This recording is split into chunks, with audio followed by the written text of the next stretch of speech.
বন্ধুরা, আমার পিছনে যে গাছগুলো দেখতে পাচ্ছেন আমাদের হয়তো লাগতে পারে এগুলো কোনো ফলের গাছ, কিন্তু এগুলো আসলে ফলের গাছ না, অথচ এগুলো কোনো ফলের গাছ না।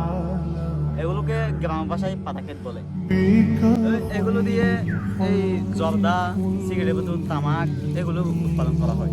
অথচ এগুলো দেখেন কত সুন্দর দেখতে, কিন্তু এগুলো এই প্রসেসিং এর মাধ্যমে কিরকম আমাদের মানুষদের জন্য কিরকম ক্ষতিকর হয়ে যায়।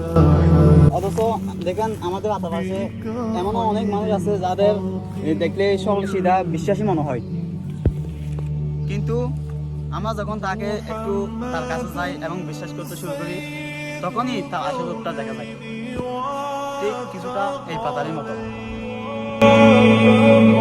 আল্লাহ তাআলা বলেন, বান্দা তুমি আমার কাছে আসো, আমি তোমার মনে শান্তি দেওয়ার মালিক। এই জন্য আসুন প্রতিদিন শেষ রাতে তাহাজ্জুদ নামাজে আল্লাহটাকে সাড়া দিই।